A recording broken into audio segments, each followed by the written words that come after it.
Bismillahirrahmanirrahim. Assalamualaikum warahmatullahi wabarakatuh. Waalaikumsalam warahmatullahi wabarakatuh.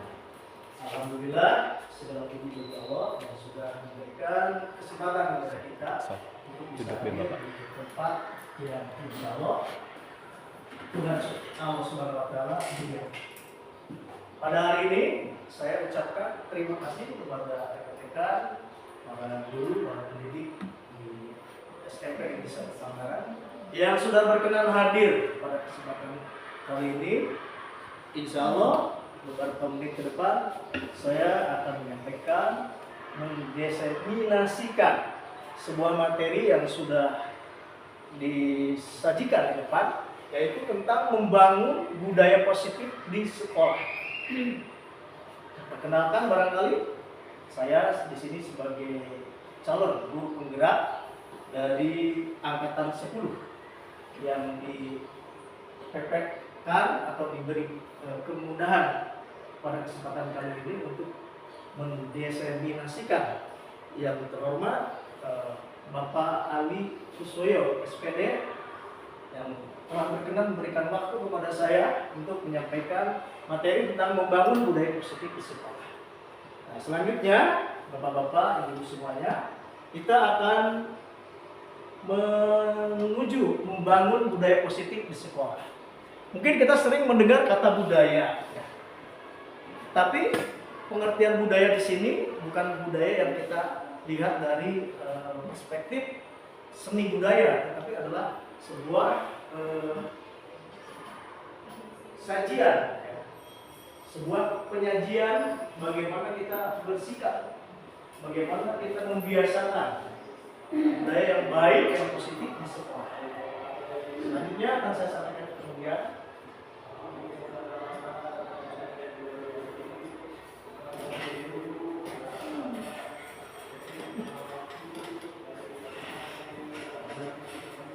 Ya, perkenalan sudah jelas tadi, ya. Bapak Ali Susoyo sebagai tenaga praktik, kemudian saya sendiri dan Bapak Ali Putana fasilitator yang berkenan membimbing saya selama di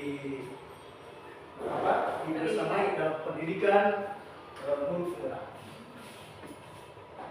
Selanjutnya ada sebuah pantun, anak mana makan bambu.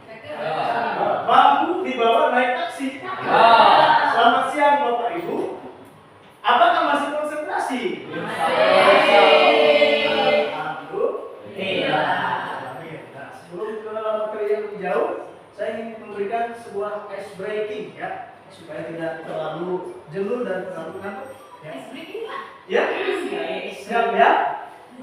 Ada sebuah lagu, ada dari 3 kata. Yang pertama kata orang, yang kedua kata ilalang atau lalang, dan yang terakhir kambing. Karena sebentar lagi kita akan Idul Adha. Kambing, ya. Satu orang pergi potong lalang. Ingat-ingat ya. Satu orang pergi sama kambing, pergi potong lalang. Oke, kita akan bernyanyi sebentar. Siap, 1, 2, 3 itu. Satu orang pergi potong lalang. Satu orang pergi sama kambing, pergi potong lalang. Dua orang pergi potong lalang.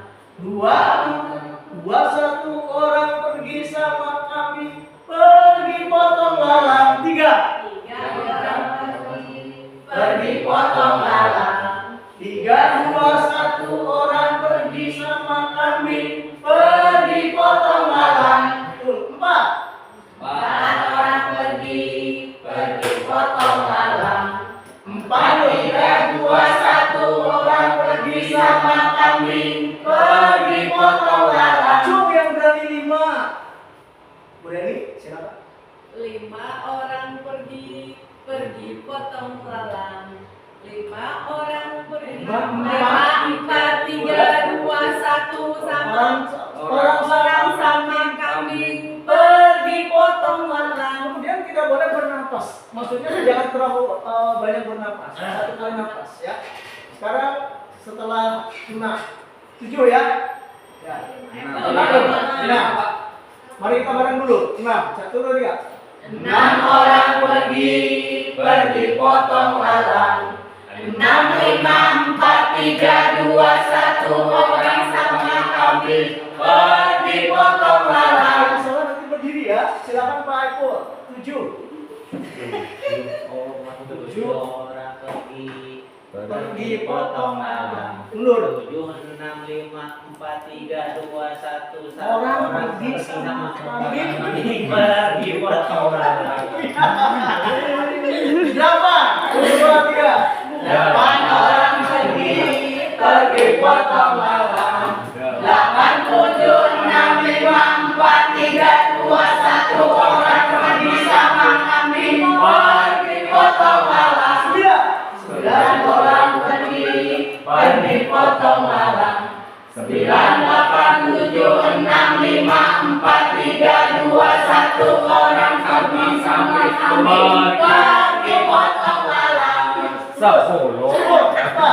10 orang pergi potong lalang. 10, 9, 8, 7, 6, 5, 4, 3, 2, 1 orang pergi sama kambing pergi potong lalang. 11 orang pergi potong lalang.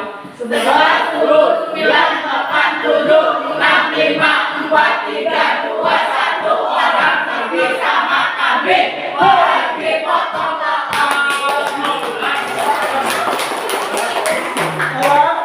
Bapak, saya ingin menyampaikan satu orang yang berani. 12, angka 12 sebelum ke materi. Ini adalah 12 orang pergi potong lalang. 12, 11, 10, 9, 8, 7, 6, 5, 4, 3, 2, 1 orang pergi sama kambing pergi cari lalang.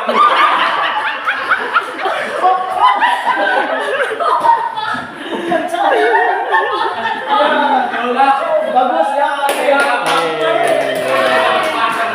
Kita mengajar di depan anak-anak budaya positif supaya mereka percaya diri, supaya mereka senang belajar bersama kita. Selanjutnya diberi kesempatan 2 orang lagi. Putri yang dulu nih. Silakan. Berani. Tadi berapa? Pak Yud? 12. 13. Silakan. Udah sih. Bu Desi. Iya, bagus. Oke, Bu Devi silakan. 13. 13. 13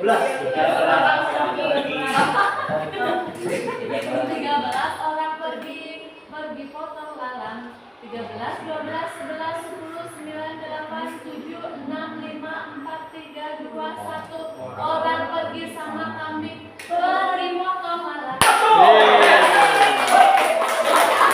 Bagus ya, Bu Devi. Silakan terakhir. Satu lagi yang berani akan saya kasih hadiah yang 3 orang tadi. Misal ada hadiah. Ya, permen roti. Ya, terus kan? Ya, silakan. Musisi mau coba?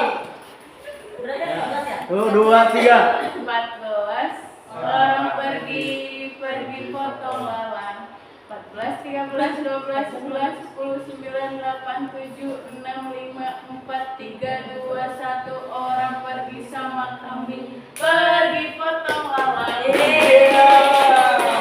Sekarang bersamaan terakhir 15 bareng. 1, 2, 3. 15 orang pergi potong lalang. 15, 14, 13, 12, 11, 10, 9, 8, 7, 6, 5, 4, 3, 2, 1 orang pergi sama kambing pergi potong lalang. Ya.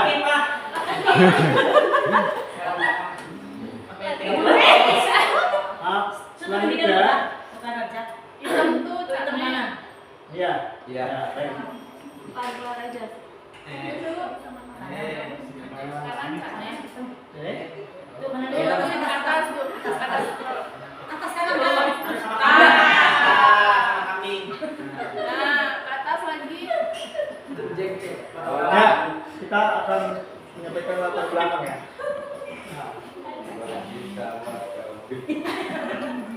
Latar belakang bahwa Ki Hajar Dewantara yang kita sebut dengan KHD adalah pernah mengumpamakan bahwa sekolah itu sebagai sebuah ladang tempat persemaian bibit, ya.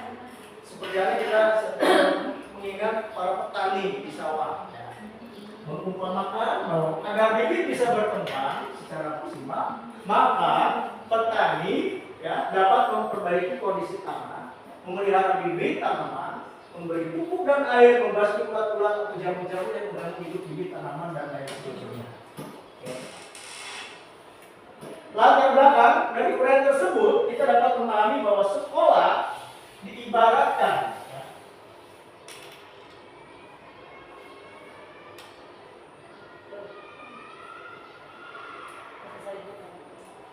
diibaratkan sebuah tanah tempat bercocok tanam.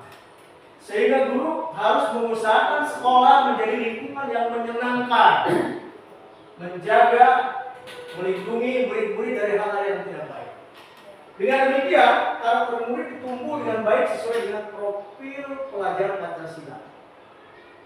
Salah satu cara yang dilakukan guru dalam membantu siswa tumbuh maksimal, mempunyai karakter profil pelajar Pancasila adalah dengan membangun budaya positif yang berpihak kepada murid, membangun keyakinan atau visi sekolah yang menumbuhkan dan mengembangkan budaya positif tersebut. Nah, ini tentang latar belakang dari pemikiran Ki Hajar Dewantara, salah satu tokoh pendidikan nasional kita yang terkenal. Kemudian apa yang dimaksud dengan budaya positif? Budaya positif adalah suatu pembiasaan yang bernilai positif. Di dalamnya mengandung sejumlah kegiatan yang mampu menumbuhkan karakter murid. Budaya positif perlu dibangun dalam suatu kelas maupun di sekolah. Bagaimana cara mewujudkannya?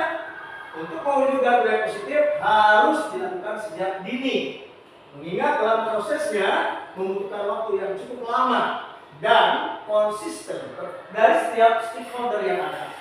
Dalam mewujudkan budaya positif tersebut perlu adanya disiplin yang positif. Baik. Apa yang dimaksud dengan disiplin positif? Disiplin positif banyak orang yang memaknai sebagai sesuatu yang dilakukan seseorang pada orang lain untuk mendapatkan kepatuhan dan memiliki kecenderungan ketidaknyamanan, serta sering dihubungkan dengan tata tertib yang berkaitan dengan sanksi dan hukuman bagi yang melanggarnya. Itu yang kita ketahui selama ini. Ya, mudah-mudahan.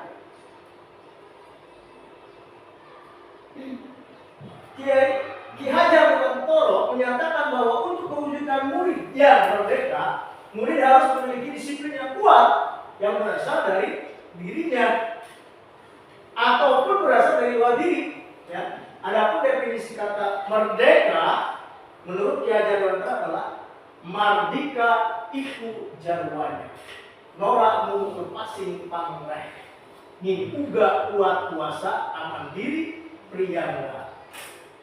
Dalam bahasa Jawa seperti itu. Terjemahannya adalah merdeka itu artinya tidak hanya terlepas dari perintah, akan tetapi juga cakap untuk memerintah diri sendiri. Itu hakikat merdeka menurut pemikiran filosofi Ki Hajar Dewantara.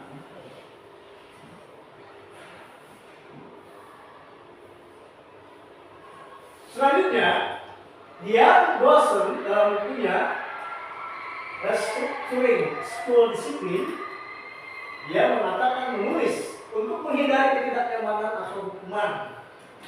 Biasanya motivasi perilaku siswa kalau disiplin seperti itu, ya. Menghindari ketidaknyamanan atau hukuman. Berikutnya, untuk mendapatkan imbalan atau penghargaan dari orang lain. Ini motivasi kenapa orang harus disiplin, ya, menurut dia dosen. Untuk menjadi orang yang mereka inginkan dan menghargai diri sendiri dengan nilai-nilai yang mereka percaya. Jadi ini adalah motivasi kenapa orang disiplin. Sebagai pendidik, tugasnya adalah membimbing siswa untuk memiliki disiplin diri yang berasal dari dirinya sendiri, lahir dari dirinya sendiri. Siswa dalam melakukan disiplin positif tidak terlepas dari motivasi motivasi yang ingin dicapai oleh siswa itu sendiri. Dan tujuan dari disiplin positif adalah menanamkan motivasi yang ketiga kepada murid-murid kita, ya, ketiga untuk menjadi orang yang mereka inginkan. Nah ini, dan menghargai diri sendiri dengan nilai yang mereka percaya. Ini yang jarang diperhatikan. Oleh karena itu, ketika murid-murid kita memiliki motivasi tersebut, mereka telah memiliki motivasi intrinsik, motivasi dalam diri mereka sendiri. Mereka telah memiliki motivasi yang lahir dari kesadaran jiwa yang berdampak jangka panjang. Motivasi yang tidak akan berpengaruh pada adanya hukuman atau hadiah. Biasanya kalau ada hukuman, ada hadiah, baru orang disiplin, baru orang ingin bergerak. Namun kita harus memahami bahwa mereka akan tetap berlaku baik dan berlandaskan nilai kebajikan, karena mereka ingin menjadi orang yang menjunjung tinggi nilai-nilai yang mereka hargai. Selanjutnya, renungan. Bila di sekolah kita tidak ada peraturan yang mengharuskan guru datang tepat waktu, dan tidak ada surat teguran bagi guru yang datang terlambat, dan tidak ada atasan yang memuji Anda, apakah Anda akan tetap datang tepat waktu untuk mengajar murid-murid Anda? Tentu saja. Ya. Hukuman biasanya menjadi dasar kenapa seseorang melakukan kedisiplinan, karena takut biasanya. Namun maka di materi nilai positif ini yang harus kita ketahui yaitu perbedaan antara apa itu hukuman, konsekuensi, dan restitusi. Dalam menjalankan peraturan ataupun keyakinan, baik itu keyakinan kelas atau sekolah yang kita sebut dengan kesepakatan kelas, ya. Guru-guru biasanya ada kontrak belajar sebelum dia mengajar. Dalam menjalankan peraturan ataupun keyakinan, kontrak atau keyakinan kelas, kesepakatan kelas, juga kesepakatan sekolah, bila mana ada suatu pelanggaran, tentunya sesuatu harus terjadi. Untuk itu kita perlu meninjau ulang tindakan-tindakan penegakan peraturan atau keyakinan kelas sekolah kita selama ini. Apakah sudah berpihak sama murid, berpihak kepada anak-anak, apakah hanya berpihak kepada kita, ya. Karena itu keyakinan kelas sekolah dan tindakan-tindakan terhadap suatu pelanggaran pada umumnya berbentuk hukuman atau konsekuensi biasanya. Oke, next, lanjutkan. Apa perbedaannya, Bapak Ibu? Kita hukuman dulu. Hukuman biasanya bersifat tidak terencana atau spontanitas. Ya. Anak atau murid tidak tahu apa yang akan terjadi dan tidak dilibatkan sebelumnya. Biasanya hukuman bersifat satu arah dari pihak guru yang memberikan dan murid hanya menerima hukuman tersebut dengan pasrah. Menerima manut. Tanpa melalui suatu kesepakatan. Nah itu hukuman. Atau pengarahan terlebih dahulu. Tahu-tahu silakan push up, silakan kerjakan, silakan lari keliling lapang, silakan. Dia tanpa melalui proses kesepakatan bersama. Itu hukuman. Hukuman yang diberikan bisa berupa fisik, ya, maupun psikis. Murid anak disakiti oleh suatu perbuatan atau tidak. Ini adalah hukuman. Kemudian apa yang disebut dengan konsekuensi? Konsekuensi sudah biasanya sesuatu yang sudah terencana atau sudah disepakati duluan. Anak-anak, sepakatan kita, kalau kita ada yang terlambat, misalkan 15 menit, jangan masuk dulu, silakan menunggu misalkan sampai jam 4 habis. Itu kesepakatan, itu konsekuensi. Kalau nanti kamu tidak terlambat lagi, itu otomatis silakan dibuat dulu. Jadi besoknya begitu terus karena sudah sepakat. Itu kesepakatan atau konsekuensi. Umumnya bentuk konsekuensi dibuat oleh pihak guru atau sekolah. Dan murid sudah mengetahui sebelumnya konsekuensi yang akan terima bila ada pelanggaran. Ada konsekuensi murid tetap dibuat tidak nyaman untuk jangka waktu yang pendek. tetap ada gerutunya, tetap ada sesuatu yang di hatinya enak. Nah, ini yang salah satu contoh kasus ya. Yang satu, kalau kurang mesti belajar matematika, sehingga pada saat pelajaran tersebut langsung dia lebih banyak berdiam atau menggambar di buku pelajarannya. Pada saat guru matematikanya Pak Rian menanyakan pertanyaan galau di buku, dan tak sengaja menjatuhkan tasnya dari kursi serta tiba-tiba menjadi gegap pada saat penyampaian dijawab. Akhirnya dia Pak Rian masa itu melihatkan teman-teman galau menertawakan. Dia yang tergagap dan mau luar biasa dan malahan minta galau untuk maju ke depan dan berdiri di depan kelas sambil menunduk hidungnya karena tidak bisa menjawab pertanyaan guru. Dan ini sering terjadi.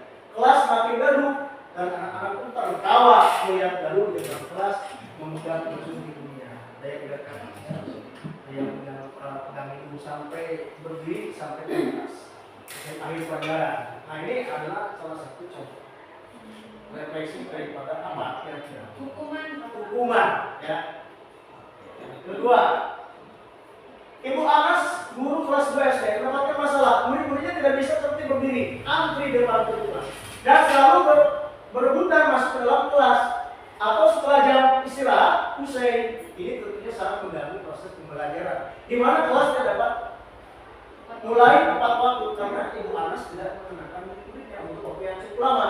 Akhirnya Bu Anas berpikir cepat dan mengandalkan stiker bintang. Setiap murid-muridnya akan masuk kelas usai jam istirahat, Bu Anas akan mengiming-iming muridnya dengan stiker bintang. Siapa yang dapat berdiri lurus dan berbaris rapi antri depan pintu dapat bintang dari Ibu. Sebagian besar muridnya menyambut kata tersebut dan langsung berdiri rapi di depan pintu agar mendapatkan stiker bintang. Hal ini terus dilakukan Bu Anas selama beberapa minggu. Terus ya berpekan-pekan karena cukup berhasil membuat murid-muridnya berdiri rapi antri di depan pintu. Sampai pada suatu saat Ibu Anasnya sakit. Yang ngasih bintangnya, yang biasa ngasih bintang sakit, dan terpaksa digantikan Pak Heru. Pak Heru tidak tahu tentang stiker bintang itu yang diberikan Bu Anas, tidak tahu seluk-beluknya. Dan benar saja pada saat mau masuk kelas, usai jam istirahat, murid-murid kelas 2 kembali berebutan masuk kelas. Apa yang terjadi? Apakah seperti kejadian di sebelumnya dengan kelas? Yang biasanya ngasih bintangnya nggak ada. Akhirnya anak-anak seperti biasa ribut lagi, masuknya tidak tertib ya. Mengapa sampai demikian? Karena motivasinya ekstrinsik, bukan intrinsik. Motivasinya ingin mendapatkan hadiah bintang tersebut, bukan karena kesadaran jiwa.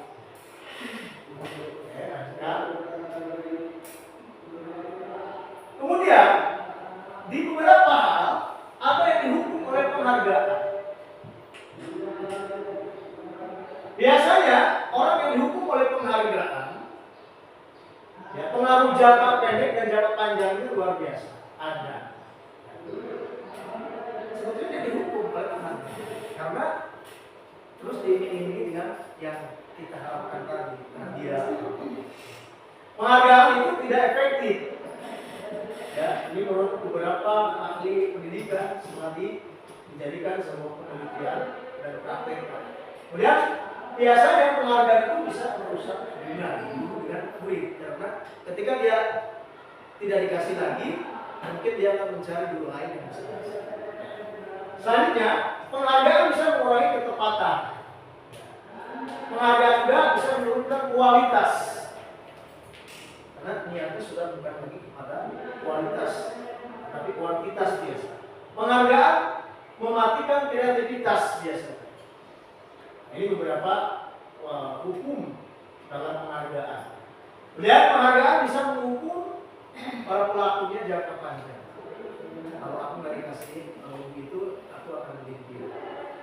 Selanjutnya, motivasi dari dalam diri, intrinsik. Yang paling kita soroti adalah bagaimana sesungguhnya motivasi yang dari dalam anak itu. Kita harus gali. Makanya, Bapak sekalian, kita harus mengetahui tentang restitusi. inilah solusi terbaik menerapkan pengaruh kepada anak-anak didik kita tentang hukuman, tentang konsekuensi, dan yang lain ini yang mudah-mudahan jadi pencerahan buat kita. Apa itu restitusi? Restitusi adalah sebuah cara menanamkan disiplin positif pada murid-murid kita. Restitusi adalah proses penciptaan kondisi bagi murid untuk memperbaiki kesalahan mereka sehingga mereka bisa kembali kepada kelompok mereka dengan karakter yang lebih kuat dari biasanya, dari karakter yang lemah menuju karakter yang tangguh. Gosen ya, melalui restitusi, ketika murid berbuat salah, guru akan menanggapi dengan cara yang memungkinkan murid untuk membuat evaluasi internal tentang apa yang dapat mereka lakukan untuk memperbaiki kesalahan mereka dan mendapatkan kembali harga dirinya. Ini restitusi.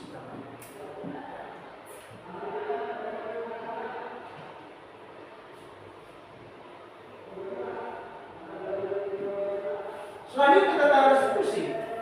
Restitusi akan memperbaiki hubungan guru dan murid. Ya, yang apabila terjadi problematika bagi mereka yang belum memahami tentang restitusi, ini akan memperbaiki hubungan dengan gurunya, baik itu jangka panjang maupun jangka pendek. Kemudian restitusi bukan untuk menebus kesalahan, namun untuk belajar dari kesalahan.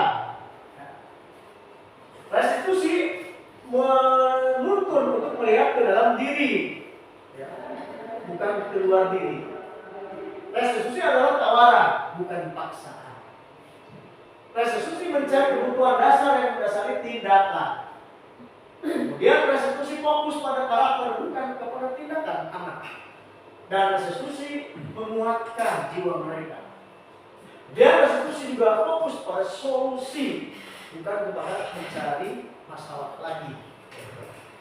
Kemudian restitusi mengembalikan murid yang berbuat salah pada kelompoknya sehingga dia tidak minder karena melakukan kesalahan tersebut. Setelah kita restitusi, mereka akan menjadi pribadi yang lebih baik. Mengapa keyakinan selanjutnya? Mengapa keyakinan kelas? Mengapa tidak peraturan kelas? Ini pertanyaan yang jadi rumah kita. Ada yang bisa menjawab? Kalau keyakinan kelas itu dua pihak. Kalau peraturan biasanya salah satu pihak saja yang punya ide-ide Satu arah ya. Satu arah biasanya dari guru. Kalau keyakinan kelas biasanya memang hasil musyawarah dari antara guru sama wali kelas misalnya. Betul sekali, ya. Terima kasih. Biasanya kalau keyakinan kelas, terutama mengurangi dari Pak Iwin, apa keyakinan kelas? Dari saya tidak jauh beda. Tidak jauh beda, karena memang esensinya sama, yaitu kalau keyakinan kelas biasanya disepakati dulu. Kalau peraturan,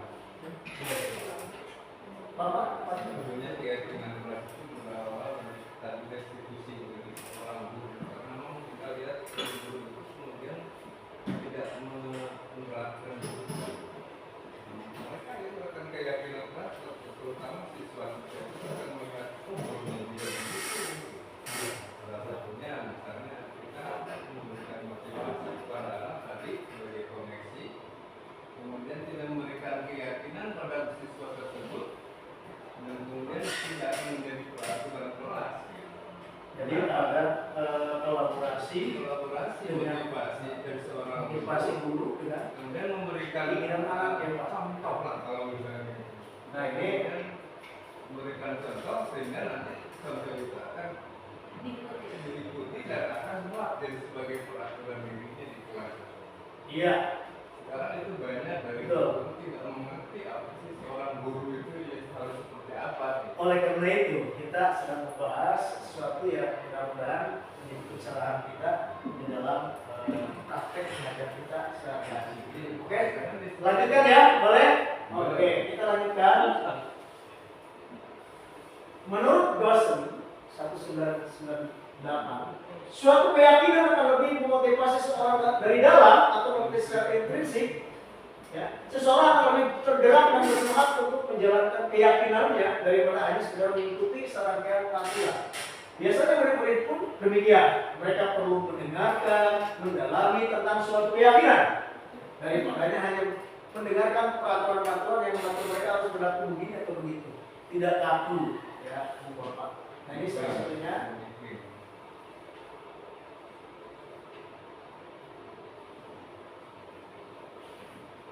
Beberapa tindakan-tindakan, ya, karena bertanggung jawab, menjalankan tugas. Kalau anak sudah memahami tentang perannya, tentang restitusi, dan guru juga memahami motivasi intrinsik dan ekstensi. Kemudian bersikap jujur, ya, anak akan jujur karena dia merasakan sesuatu yang motivasi dari dalam dirinya juga dari gurunya.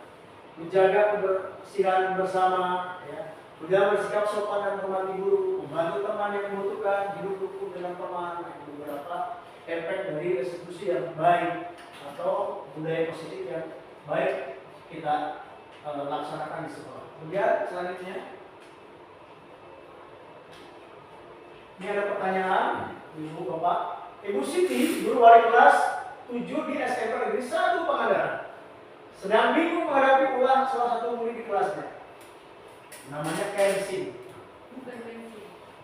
Beberapa anak di kelas 7 telah datang padanya dan mengeluhkan Kensin yang pernah beberapa kali mengambil uang teman.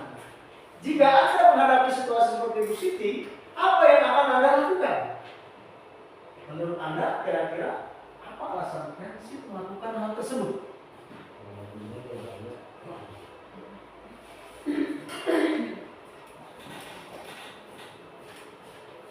Ada alasan di belakang. Masih ada alasan.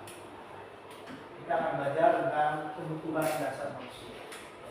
Merujuk pada situasi yang sedang dihadapi Ibu Siti di atas, dalam konteks pemegangan disiplin positif, Ibu Siti sebaiknya menceritakan alasan Kensin melakukan tindakan tersebut agar mengetahui kebutuhan mana yang sedang barusan dipenuhi oleh Kensin. Seluruh tindakan manusia memiliki tujuan tertentu. Semua yang kita lakukan adalah suatu usaha terbaik kita untuk mendapatkan apa yang kita inginkan. Kemudian, ketika kita mendapatkan apa yang kita inginkan, sebetulnya saat itu kita sedang memenuhi satu atau lebih dari satu kebutuhan dasar kita, yaitu diantaranya kebutuhan untuk bertahan hidup atau survive. Kemudian, kasih sayang dan rasa diterima. Kemudian, kebebasan, kesenangan, dan penguasaan. Ini adalah tentang aspek yang harus kita pahami, kebutuhan dasar manusia. Kebutuhan dasar murid-murid kita. Termasuk dari kebutuhan itu Pak Kensin juga Pak, dia melakukan hal itu mencuri uang, mungkin ada kebutuhan yang belum terpenuhi di rumahnya. Mungkin tidak punya uang jajan. Iya. Kita harus memberikan motivasi pada anak supaya menyimpan uang itu baik. Jadi ada kesempatan Kensin mengambil. Jadi kalau kita berikan, coba uangnya simpan dengan baik-baik, kalau misalnya mau keluar dibawa, tidak akan Kensin tidak akan melakukan itu. Karena apa yang harus diambil? Jadi ada kesempatan kita kesempatan. Tidak dikasih kesempatan. Itu juga makanya tadi ada kebutuhan manusia memiliki kebutuhan dasar. Ya, mereka biasanya ingin yang bebas, ya, senang, kemudian ingin menguasai sesuatu. Mungkin lapar, Pak. Bisa jadi. Bisa jadi, Karena Pak. belum makan. Iya, gitu. Haus, lapar. Salah satunya itu dari kebutuhan dasar untuk survival. Betul. Ya, jadi ini dari salah satu kebutuhan manusia adalah survive, ya, tetap bertahan hidup, tetap bertahan mempertahankan. Apapun yang dilakukan di dunia ini tentu ada motivasi-motivasi dan kebutuhan dasar inilah yang harus dipahami oleh para guru atau para pendidik. Selanjutnya, Bapak Ibu, kita cepat. Kemudian kita juga harus mengetahui posisi kontrol, ya, antara penghukum. Kita di posisi mana? Apakah membuat merasa bersalah? Apakah kita sebagai pemantau? Apakah teman atau manajer? Ini yang harus dikuasai oleh para guru, yang harus dipahami oleh para guru dan para pendidik khususnya. Yang pertama, di tataran posisi penghukum, biasanya seorang penghukum bisa menggunakan hukuman fisik maupun verbal. Kalau fisik kita tahu, ya, terus dan sebagainya. Kalau verbal bisa dengan kalimat atau kata-kata. Kemudian pembuat merasa bersalah. Pembuat merasa bersalah akan menggunakan keheningan yang membuat orang lain merasa tidak nyaman, merasa bersalah atau rendah diri. Kalau kamu melakukan itu, kamu sama dengan kamu mencoba seolah bapak kepala sekolah marah kepada saya, atau saya gara-gara kamu tidak mengerjakan itu, guru-guru yang lain benci kepada saya. Itu sebetulnya beban, ya. Seperti apa ya? Kita membebani anak, ya, merasa bersalah. Iya, gara-gara saya guru tersebut dikurangi gajinya, guru tersebut dikurangi potensi lainnya. Nah, ini. Kemudian pemantau, posisi mana kita di biasanya, ya? Pemantau berdasarkan pada peraturan dan konsekuensi. Kamu salah ini, salah itu, ini hukumannya. Pantau dan sebagainya. Kemudian ada yang seperti teman, ya. Guru pada posisi ini tidak akan menyakiti murid, namun akan tetapi berupaya mengontrol murid melalui persuasi.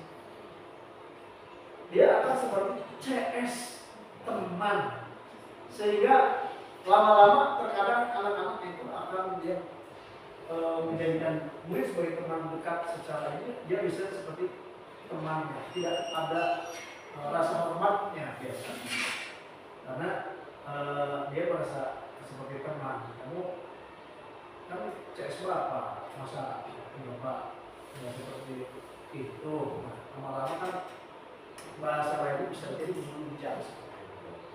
Kemudian manajer, ini yang menjadi ideal. Bagaimana posisi kontrol seorang guru untuk menjadi seorang manajer adalah posisi di mana berbuat sesuatu bersama dengan murid. Dia mempersilakan murid mempertanggungjawabkan perilakunya, mendukung murid agar dapat menemukan solusi atas permasalahan dirinya sendiri. Tidak serta-merta langsung, kalau dia berbuat salah, oh kamu sih bodoh, kamu sih salah. Biasanya orang yang manajer dia akan berkata, kalau itu dalam posisi bapak itu akan sama seperti kamu. Namun ada baiknya kamu tidak melakukan itu, karena ada keyakinan yang kita langgar dari kelakuan kita itu. Nah ini perlu jiwa-jiwa manajer. Oleh kesalahan dari diri kita motivasi. Setiap manusia punya kesalahan. Tidak langsung kamu bodoh, kamu jelek, kamu salah. Jadi cari kalimat-kalimat yang membuat anak lebih baik, dipercepat, Ibu Bapak. Kemudian ada yang disebut dengan segitiga restitusi. Nah, dia dosen dalam bukunya, ya, tahun 2001 telah merancang sebuah tahapan untuk memudahkan para guru dan orang tua dalam melakukan proses untuk menyiapkan anaknya melakukan restitusi. Yang disebut dengan segitiga restitusi. Apa saja, Ibu Bapak? Yang pertama, tahapan yang pertama adalah validasi tindakan yang salah. Kalimatnya biasanya begini, kamu tentu punya alasan. Kenapa kamu melakukan itu? Ya Pak, saya robek buku teman saya karena dia nyontek terus Pak, bahkan ke teman yang lain nyontek terus. Jadi dia tidak langsung berkata, kamu salah, tapi kamu tentu punya alasan. Tanya dulu alasannya apa, karena merobek itu. Kemudian pertanyaan berikutnya, ada kan cara yang lebih efektif untuk mendapatkan apa yang kamu butuhkan itu selain daripada merobek? Nah ini kejadian sering ya. Ini namanya validasi tindakan yang salah. Kemudian yang pertama itu sebetulnya menstabilkan identitas. Yang tadi yang saya sebutkan. Itu yang kedua. Yang pertama itu menstabilkan identitas dulu sebelum kita memberikan keputusan kepada siswa yang bermasalah. Contoh kalimatnya. Nah, setiap orang pasti salah. Bapak juga pernah mengalami salah. Kedua, kamu bukan satu-satu loh yang pernah melakukan ini, nah, masih banyak yang seperti kamu. Ini memberikan apa? stabilkan identitas. Kenapa? Karena orang berbuat salah dia sudah biasanya putus asa. Gara-gara saya mungkin orang lain berkecil besar. Inilah yang membuat anak lari dari tugas-tugas kita. Makanya ini segitiga restitusi adalah salah satu solusi terbaik bagaimana kita menyikapi sebuah problematika anak kita. Stabilkan dulu, setelah stabil baru validasi tindakan yang salah. Bukan membenarkan sekaligus, tapi bukan juga menyalahkan sekaligus. Ini kalimatnya tadi, kamu tentu punya cara, tapi alasan ya. Kok kamu membuang tasnya dia keluar jendela? Kok kamu memukul dia? Ada alasannya. Jadi kalau langsung kamu sholat, kamu. Itu tidak boleh seperti itu. Ini restitusi ya. Dan yang terakhir, keyakinan kelas apa yang ini adalah salah satunya segitiga yang terakhir adalah menanyakan keyakinan, kesepakatan kelas. Setelah kejadian kita bilang, kenapa kamu melakukan itu? Karena kita adakah keyakinan kelas yang dilanggar? Kalau ada yang dilanggar, kita tanyakan bareng. Kira-kira aspek apa yang dilanggar?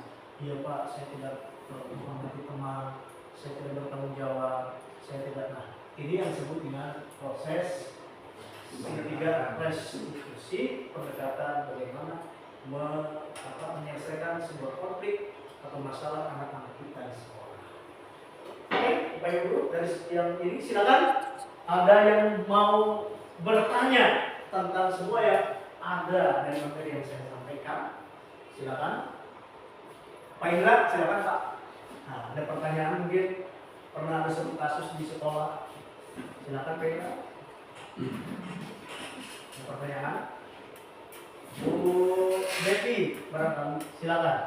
Semua yang terkait dengan yang tadi. Silakan.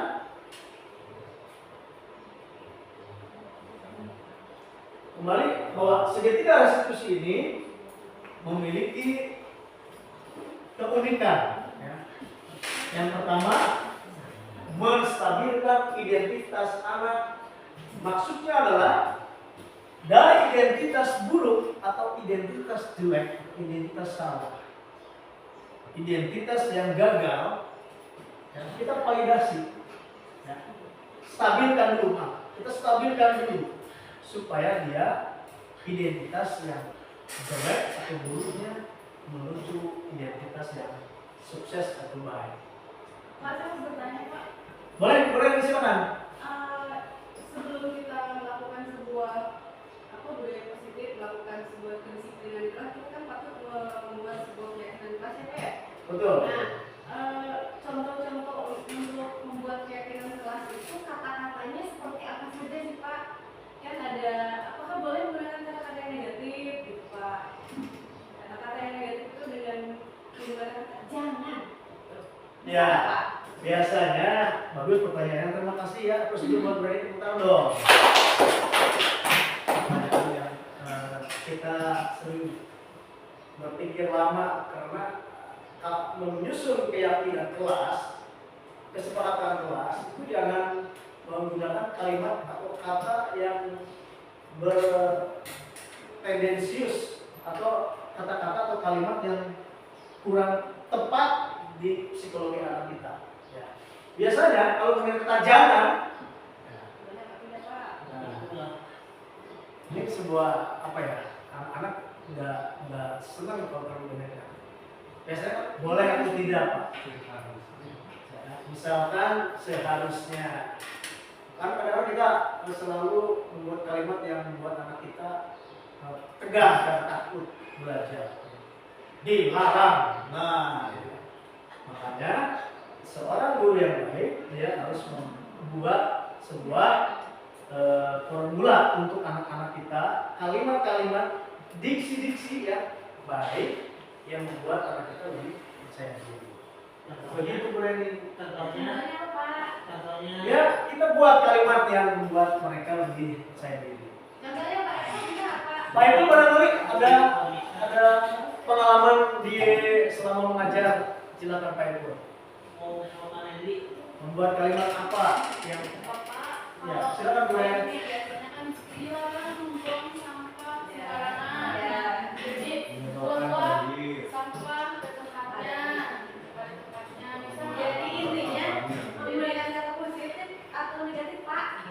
Iya. Makanya kita menggunakan pilihan kata yang positif. Boleh Pak ya? Jangan menggunakan pilihan kata yang negatif yang kesannya membuat anak kita. Contohnya gini Pak, kalau saya ada anak siswa mencuri nih, terus dibikin lah keyakinan masih gampang di akun ini.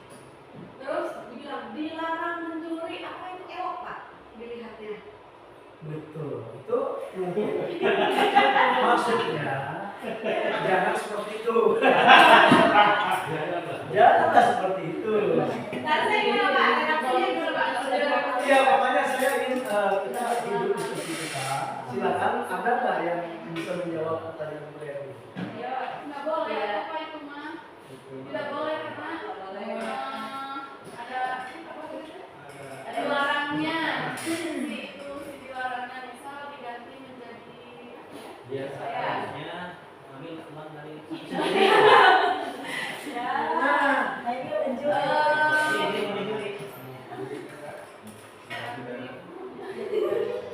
Ditambahkan sama Pak Iwi tadi, betul, tadi bagaimana melihat redaksinya.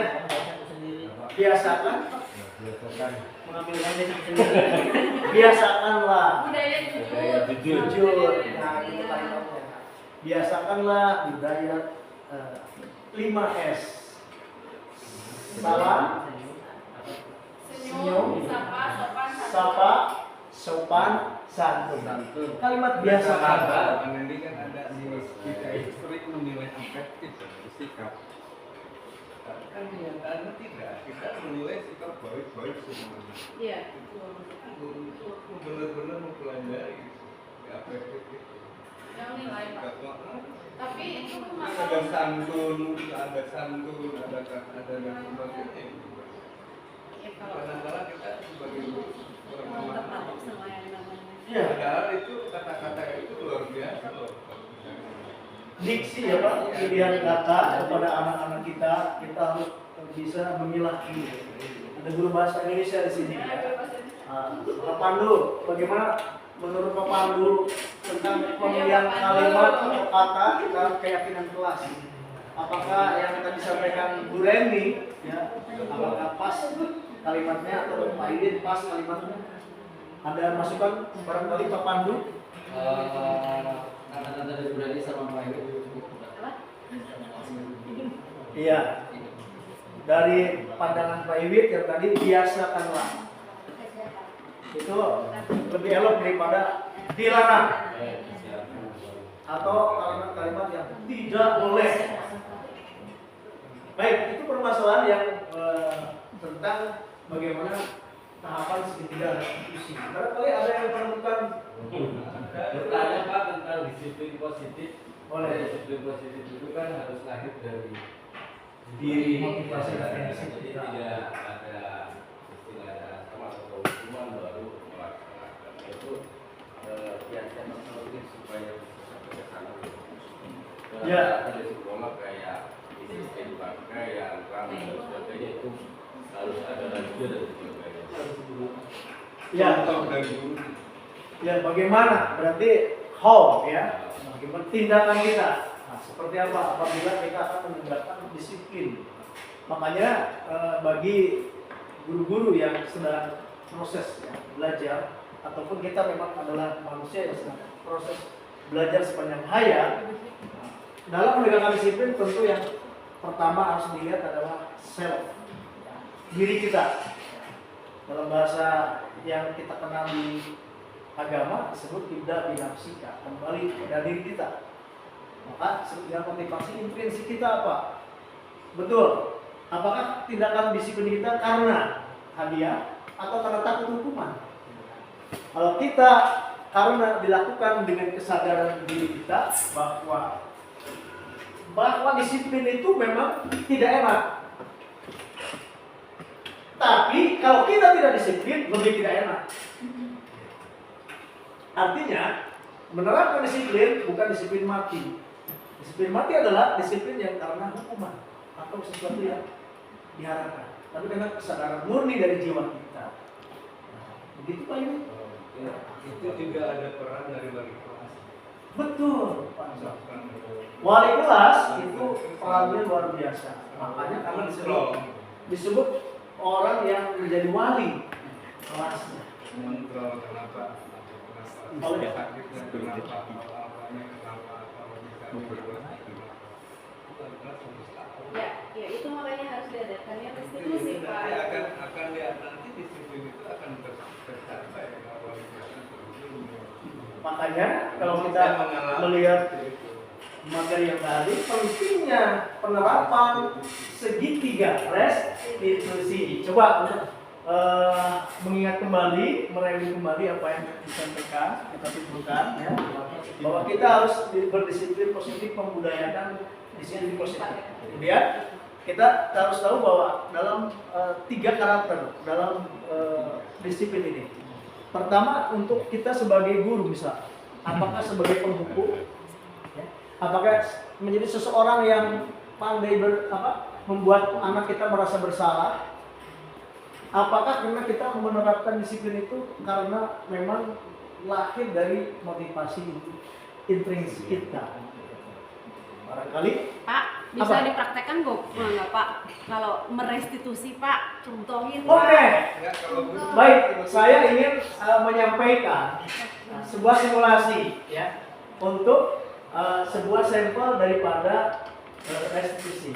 Oke, Pak Ibit silakan maju. Ayo jadi Oh, murid yang nakal ya. saya jadi murid yang nakal. Kemudian murid yang baiknya Pak Pandu. Silakan Pak Pandu, mohon maaf. ke depan, Pak Pandu. Kalau gitu. Dia kan ada jemoti barangnya batir ya. Nah, kita akan merestitusi. Mohon maaf, saya pakai kursi. Di sebelah sini. Iya. Pak ini silakan dulu di kursi yang lain. Nah, ini ceritanya akan merestitusi orang yang baik dulu, yang tidak bersalah. Ceritanya dia dipukul, ya. Dia memukul, Pak. Dia memukul, Pak Pandu memukul temannya, ya. Karena temannya ini nakal, suka nyontek, suka membuat ulah, Merokok, suka jahil, sebelen dah. Bully. Merokok di warung teteh. membuli teman, Sebelen bukan nama aku. dia suka membuli. Ya. Merokok Pak, di Ini warung adalah teteh. korban daripada bullying. Silakan kursinya satu lagi dibawa ke sini. Ini salah satu contoh bagaimana kita beradaptasi. Silakan datang di sana, salam dulu ceritanya. Kalau Pandu dipanggil, Pandu dipanggil oleh wali kelas, ceritanya wali kelas. Bari mawe. Silakan dari tutup pintu dan salam. Ya, 1, 2, 3. Baik. Assalamualaikum. Waalaikumsalam. Bapak, Pak Bu ya, silakan. Anakku, kenapa Bapak panggil ke sini? Kurang tahu, Pak. Baik, Bapak dengar ada berita ya dari ketua Koas. Katanya Pandu kemarin memukul Iwit. Betul, betul. Kedua, sebentar. berita dari Kamu merobek-robek bukunya Iwit. Ya. hati. Nah, boleh tahu nggak Bapak? Apa alasannya bisa seperti itu? Restitusi ya? Ya, Pak. Betul, Pak. Saya merobek-robek bukunya Ibu. Kenapa alasannya? Dia nyontek, Pak. Dia nyontek. Apakah nyonteknya hanya ke kamu saja? Enggak sih, sama teman-teman juga nyontek. Cuma saya aja yang berani nyontek bukunya Ibu. Baik, kalau begitu, kalau itu pada posisi Bapak juga mungkin Bapak juga akan seperti kamu. Namun tidak sebaliknya seperti itu, karena memang kita punya keyakinan. Kalau itu terjadi pada Bapak juga mungkin sama. Namun kita kan melihat bahwa kita harus memiliki self, ya, kontrol diri pada diri kita sendiri.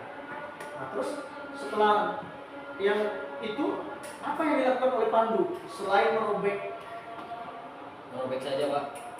Katanya mukulin Wiwit juga, betul Pak? Jujur. Pukul ya. Oh. Pukul aja Pak dikit. Satu pukulan doang Pak. Iya. Jonas. Apakah memukul, merobek ada dalam keyakinan kelas kita? Tidak ada. Nah, kalau tidak ada, sejauh mana kita melaksanakan keyakinan kelas itu? Dengan hal apa keyakinan kelas itu? Kenapa kita tidak boleh merobek memukul teman kita, memukul teman kita? Apa yang ditulis dalam keyakinan kelas kita? Masih ingat nggak? Masih ingat nggak? Nulis bapak. Apa juga lupa?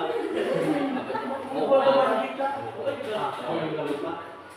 Dulu sebelum pandu sebesar ini, gitu ya, dulu kita buat keyakinan kelas, bukan? Ya.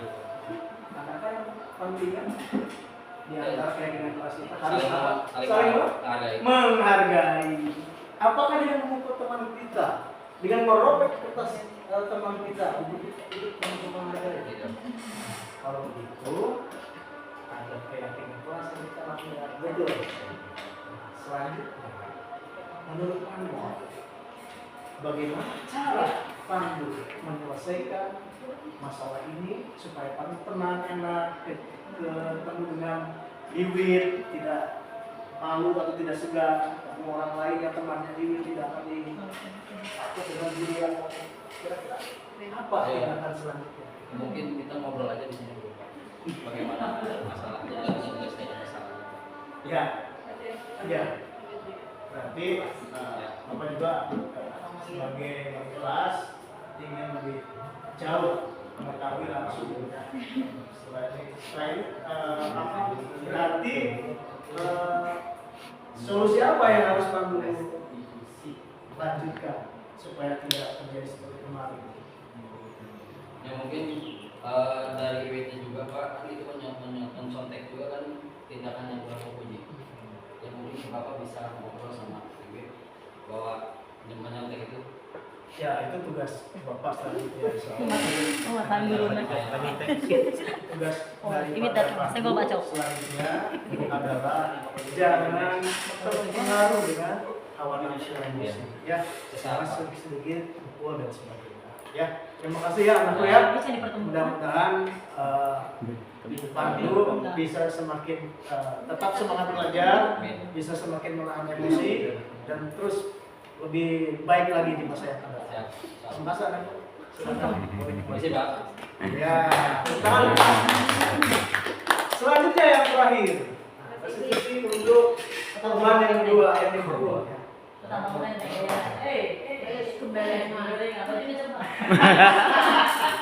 Salam dulu. Assalamualaikum Pak. Salam. Wah. Jika Iwit, sehat Iwit. Apa kabar Bu? Alhamdulillah baik Pak. Baik-baik saja Bunda. Mungkin Iwit bertanya kepada Bapak ya. Iya. Kenapa dipanggil ke Bapak ke sini? Iya kenapa Pak? Makanya Bapak ini. Bapak dengar dari BP namanya ketua kelas dan beberapa siswa yang lain katanya ini dipukul. Jangan nangis lah. Saya sedih banget. 3 hari mama. Apa yang menyebabkan itu dipukul? Kira-kira begitu. Kesalahan? Gak tahu Pak, saya sama Pandu pukul gitu Pak. Mungkin masih ingat nggak ada peristiwa sebelumnya yang membuat Iwit dipukul? Apakah Iwit pernah melakukan sesuatu kepada Pandu di tengah jalan atau di kelas? Ya di kelas saya cuma melihat Pandu. Oh. Tapi Bapak dengar juga dari beberapa yang menyaksikan kamu dipukul gara-gara kamu sukanya nyontek. Apakah benar kamu suka nyontek? Saya kan cuma lihat. Lihat. Tapi kan harus tahu bahwa itu ada baik selama tidak ujian. Kalau sebelum selama ujian apalagi ya, tidak ujian pun harus baik-baik kita bilang. Kalau bisa kita lebih baik cara minta. Kalau bisa ngajarin, bertemu dengan teman, belajar bersama. Iya, maksudnya saya sama Pak itu kan katanya kalau berbagi itu indah Pak.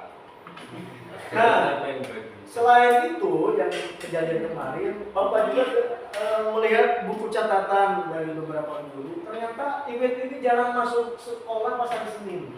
Ya, Pak. Ini catatannya ada ya. Bapak udah dapat laporan dari guru wali kelas yang lain ya, ada juga dari BP. Masih terus Pak. Begini ya, kalau ini suka bolos ya, suka tidak masuk pas pelajaran pertama, ini apakah yang dilakukan di malam hari seperti hal-hal yang teman yang lain langsung tidur apa suka begadang? Begadang. Oh, pantas ya. Apa suka main game? Dua Pak, nggak bisa gini saya. Apa arti misalnya? Kayak gini. Ya, ini ya, anak-anak sudah main remi nggak boleh kalau bisa, karena itu kan identik dengan judi ya, hati-hati. Belajar berhitung Pak. Apalagi malam-malam jalan ya, kumpul-kumpul, kan besoknya mau belajar gitu ya. Jadi sekali lagi Bapak berharap Iwit mulai besok ya tidak sampai perlambatan ya. Bapak mau menghubungi orang tua Iwit ya, bekerja sama dengan orang tuanya, menghubungi dan mohon kepada semua untuk HP-nya dibatasi, jangan sampai begadang main game, apalagi itu ya. Itu saja ya, Iwit ya. Tapi nggak dikeluarin kan Pak? Enggak, Iwit masih sore sedikit. Pak, itu diminta cari solusinya nggak Pak itu Pak? Ketika Oh iya, kira-kira. Nah, Ini untuk validasi. validasi. Ya. Kira-kira supaya ini lebih baik lagi, apa yang harus ini lakukan? Belajar Pak. Biar nyontek lagi. Lebih rajin. Ya. Tidak gedang. Tidak begadang. Rajin dan berubah. Besok saya masuk terus Pak.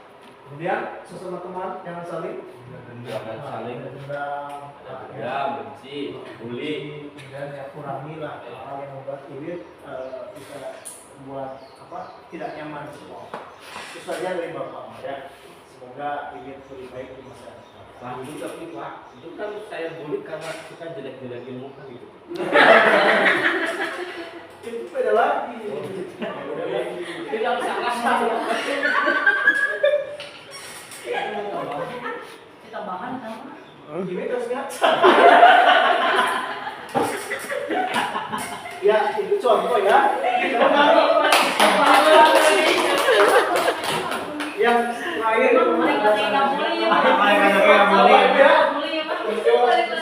silakan kembali lagi kelas. Kemudian beberapa kan masih belajar. Ini kan dapat skor katanya jarang ngasih sudah 17 kali. Dari 1 minggu sekolah. Apa terus di sekolah. Jadi Dari 1 minggu sekolah 12 kali nggak masuk. tugas-tugas dari guru-guru yang lain.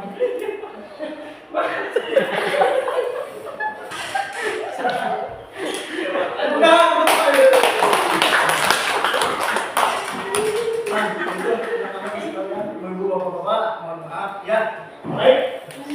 Terakhir, dari paparan yang tadi disampaikan, destinasi ya akan tentang tahapan segitiga restitusi, mari kita amalkan bertahap ya, Ibu Bapak.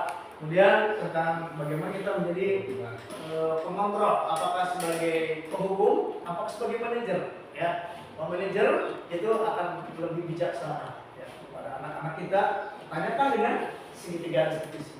Ini adalah sebuah formula yang luar biasa. Jadi posisi yang terbaik itu adalah sebagai manajer. Manajer. Ya, tidak langsung sekaligus menjustis anak ini begini-begini. Tapi kaji dulu ya. Dengan cara apa? Kesimpulan tadi, stabilkan identitasnya. Dia merasa melakukan kesalahan, pasti otomatis dia merasakan bersalah. Dia mau ke sekolah. Nah, stabilkan dari identitas gagal menuju identitas sukses, menuju berhasil. Kita yakinkan bahwa kita juga mungkin pernah dulu melakukan kesalahan. Yang kedua, validasi tindakan yang salah. Kamu tentu punya alasan. Tanya dulu, kenapa melakukan itu? Jangan langsung ditanggung. Kenapa kamu memukul? Kenapa kamu merobek? Kenapa?